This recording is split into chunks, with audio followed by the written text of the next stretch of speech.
Hey, Danielle Pierce here of Real Estate Profit Lab, back with another video. This time I want to spend a few minutes talking about working in the industry full-time versus part-time. I have never been part-time because I've been self-employed full-time since 2007, and I started preservation in 2013. So I've never had to work a job per se and work this particular industry.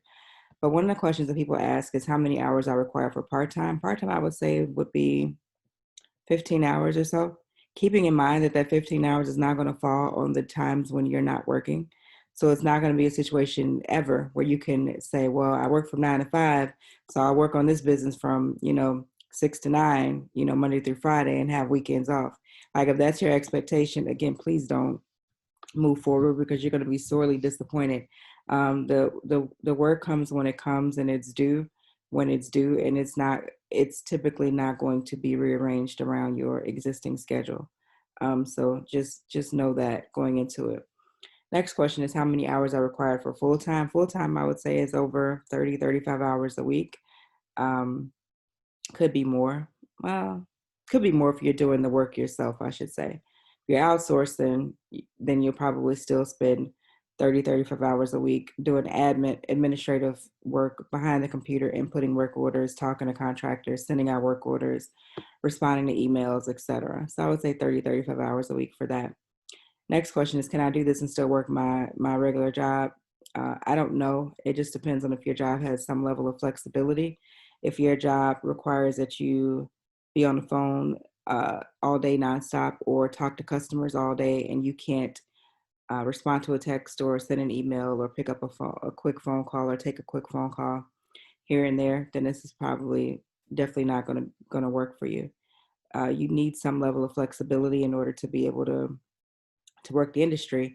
The reason being, contractors get to a property and let's say they're supposed to do, I don't know, an eviction, but the people who live there are causing problems, or they get to a property and the lockbox code that you were told was the lockbox code for the property is not working, or the lockbox is stolen, or there's squatters in the property, or any number of scenarios could take place.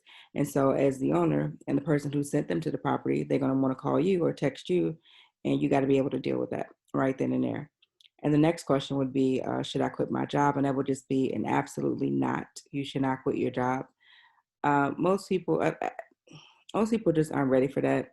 And again, I'm not just talking about just property preservation and inspection or the PPI industry, but just in general. A lot of folks complain about their job and how much they hate it, and they don't want to be there. They don't like their coworkers and their bosses, and it's stressful and they can't stand nobody. But most people aren't ready to do that because we haven't been trained to be business owners. Like, it's a specific training or mindset shift that has to take place, and it doesn't come automatically.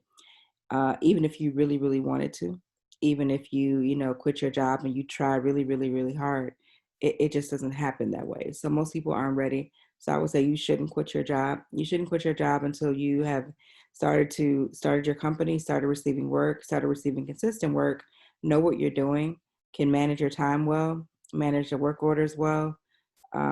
What else? And you're ready to actually, be a full-time business owner.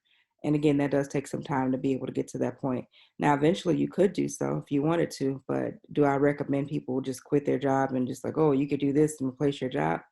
Nah, I wouldn't do that. I wouldn't do that for this. I wouldn't do that for trading the stock market. Hell, I wouldn't do it for really anything, to be honest, because again, most of us just are not quite ready. And that's no shade. That's just simply um, a fact. All right, so that's all I want to talk about with full-time versus part-time. Come back and stay tuned for the next video in this particular playlist. In the meantime, check out propertypreservationmastery.com for more info. All right, bye.